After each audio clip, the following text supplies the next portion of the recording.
Hello மக்களே! Welcome back to the channel. எல்லாரும் எப்படி இருக்கீங்க? நான் நல்லா இருக்கேன். நீங்க எல்லாரும் நல்லா இருக்கீங்கன்னு நம்புறேன். ப்ரோ தாடிக்கு என்னாச்சு? அப்படின்ட்டு உங்களோட அ மைண்ட் வாய்ஸ் எனக்கு கேட்குது. ஒண்ணும் இல்ல ஷேவ் பண்ணி பார்க்கணும்னு யோசிச்சேன். நான் ஷேவ் பண்ணி ரொம்ப வருஷங்கள் ஆச்சு. அதனால ஷேவ் பண்ணி பார்க்கலாமே அப்படின்ட்டு ஷேவ் பண்ணேன். வேற ஒண்ணும் கிடையாது. இப்ப என்னடா சண்டி திடீர்னு சம்மந்தமே இல்லாம பேசிக்கிட்டு இருக்க அப்படின்னு கேட்டீங்க அப்படின்னா, சன் ஆஃப் தஞ்சை அப்படின்ட்டு ஒரு தமிழ் கேம் வந்திருக்கு. அத பத்தி இந்த வீடியோல பேசலாம்னு யோசிச்சேன். அண்ட் இந்த காட் ஆஃப் வார் லவ் நெறைய ஹேட் அண்ட் நெறைய விஷயங்கள் இத பத்தி பேஷ் பண்ணிக்கிட்டு இருக்காய்ங்க. உண்மையா சொல்லணும் அப்புட்ன்னா அந்த கேம. அது ஏன்? எதுக்கு? அப்டின்ட்டு எல்லாத்தையுமே பார்த்துருவோம் இந்த வீடியோவுல. Now let's get into the video.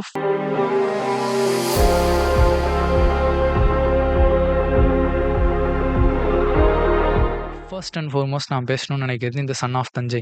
இந்த கேம் வந்து எனக்கு அ ரொம்ப ஒரு பாசிட்டிவான ஒரு வைப் குடுச்சுச்சுன்னு தான் சொல்லணும். ஏன்னா, அ இந்தியாவுல வந்து கேமிங் அப்டின்றது ஒரு மித்தா தான் இருக்கு. என்ன பொறுத்தவரைக்கும்.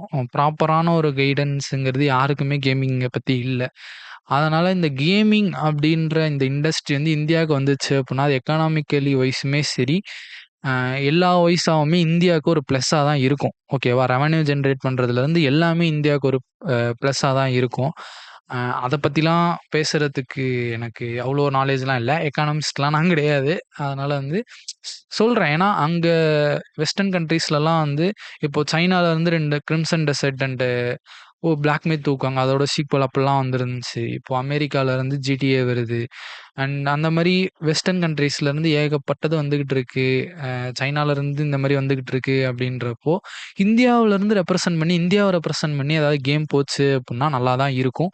ஏன்னா, அங்கலாம் கேமிங்ன்றது ஒரு மிகப்பெரிய ரெவன்யூன்றது இந்த கண்ட்ரீஸ்க்குலாம் ஜெனரேட் பண்ணி குடுக்கும். ஸோ, நம்ம கண்ட்ரிக்கும் இந்த மாரி இண்டஸ்ட்ரி டெவலப் ஆச்சு அப்புட்ன்னா, அது எல்லா வகையிலயுமே எல்லாருக்குமே பாசிட்டிவா தான் அமையும்.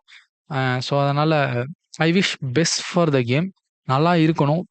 பார்த்த வரைக்கும் ப்ராமிசிங்கா தான் இருந்துச்சு. நம்ம கல்ச்சரோட ரெப்ரசன்டேஷன் நல்லா தான் இருக்கு. அ ஸோ இப்போ வரைக்குமே ப்ராமிசிங்கா இருக்கு. அண்ட் இந்த கேம் நல்லா வரணும், நல்லா சேல் பண்ணணும், நல்லா காப்பீஸ் விக்கணும் அப்படின்றது தான் என்னுடைய ஆசை. ஏன்னா, அ இந்தியாவுலருந்து ஒரு ரெப்ரசன்ட் பண்றாங்க ஒரு கேம. அதுவும் நம்ம தமிழ்நாட்டுலருந்து போது அப்படின்றப்போ ரெப்ரசன்டேஷன் பெருசா போகுது அப்படின்றப்போ, அது நல்லா போணும் அப்படின்ட்டு தான் எனக்கு ஆசையா இருக்கு. பிகாஸ் நம்ம கிட்ட நெறைய ஸ்டோரீஸ் இருக்கு. நெறைய லோர் இருக்கு. நெறைய மித்தாலஜிஸ் இருக்கு. அதெல்லாமே வந்து இந்த கேமிங்ல எக்ஸ்ப்ளோர் பண்ணாங்க அப்புட்ன்னா, சூப்பரா இருக்கும். இப்போ ராஜராஜ சோழன் அவங்களோட ஸ்டோரீஸு, இப்போ இந்த பொன்னியின் செல்வன் மாரி நாவல்கள் நெறைய இருக்கு. இப்போ இந்த வாடிவாசல்லாம் ஒரு நாவல் தான். வெற்றிமாறன் அண்ட் சூர்யா சார் படமா இப்போ இந்த மாரி நாவல்ஸ் நெறைய இருக்கு. ஸோ இந்த மாரி கதைகள் நம்ம ஊர்ல நெறைய இருக்கு. ஸோ அப்படி இருக்கக்குள்ள இந்த கேம்ஸுங்கிறது ஒரு செம்ம மீடியம் கதை சொல்றதுக்கு. ஏன்னா, நீங்க படங்கள்லயா, சீரிஸ்லயா எதுலயா இருந்தாலும் உங்களால அத ஒரு ஃபுல் எக்ஸ்பீரியன்ஸ்ல பண்ண முடியாது. நீங்க ஒரு ஜஸ்ட் ஒரு வியூ தான் பண்ண முடியும். ஆனா கேம்ல அத எக்ஸ்பீரியன்ஸே பண்ண முடியும்.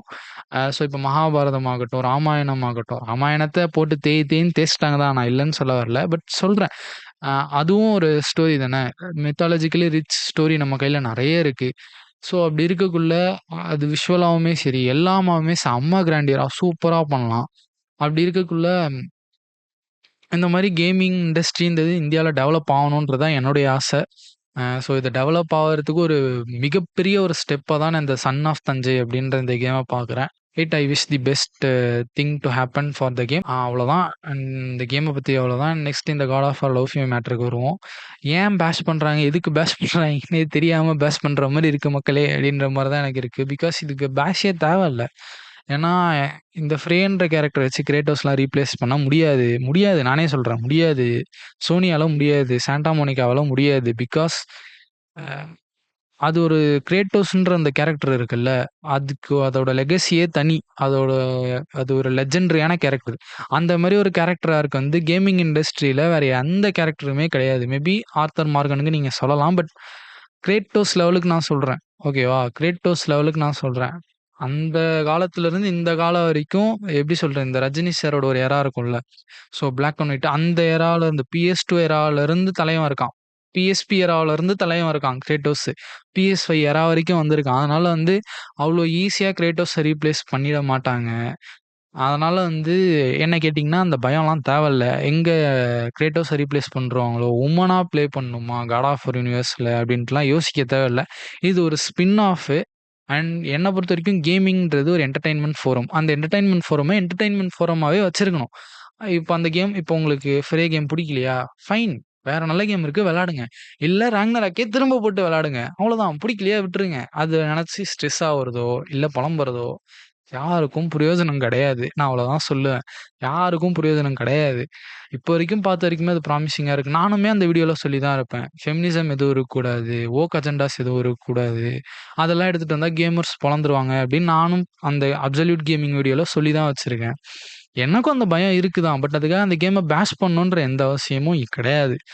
அ யாராலயும் கிரேட்டோஸ் எல்லாம் அவ்வளோ ஈஸியா ரீப்ளேஸ் பண்ண முடியாது. ஸோ பயப்பட தேவையில்லை அப்படின்ட்டு தான் நான் சொல்லுவேன். ஸோ பேஷ் பண்ணாதீங்க. ரொம்பலாம் ஸ்ட்ரெஸ் எடுத்துக்க வேணாம். ஜாலியா இருக்கணும். ஜாலியா இருங்க அவ்வளோதான். இந்த கேம் பிடிக்கலையா, அந்த கேம் விளையாடுங்க. அந்த கேம் பிடிக்கலையா, உல்வரின் விளையாடுங்க. உல்வரின் பிடிக்கலையா, ஸ்பைடர்மேன் விளையாடுங்க. ஆக மொத்தம் கேம் விளையாடுங்க. நான் அவ்வளோதான் சொல்றேன். இந்த வீடியோங்கிறது அவ்வளோதான். ஸோ உடம்ப பார்த்துக்கங்க. எல்லாரும் நல்லா இருங்க. அவ்வளோதான். That's it for this video guys. நான் இத தான் பேசணும்னு நெனச்சேன். அத பத்தி பேசிட்டேன். இந்த சன் ஆஃப் தஞ்சை கேம் பத்தி உங்களுடைய கருத்துக்கள் என்ன? உங்களுக்கு அது எப்படி பட்டுச்சு? நல்லா இருக்குன்னு பட்டுச்சா? எப்படி இருந்துச்சு? அத பத்தி கீழ கமெண்ட் செக்ஷன்ல சொல்லிருங்க. அவ்வளோதான் இந்த வீடியோங்கிறது. That's it guys. பார்ப்போம். போயிட்டு வரேன். டாடா. Bye by.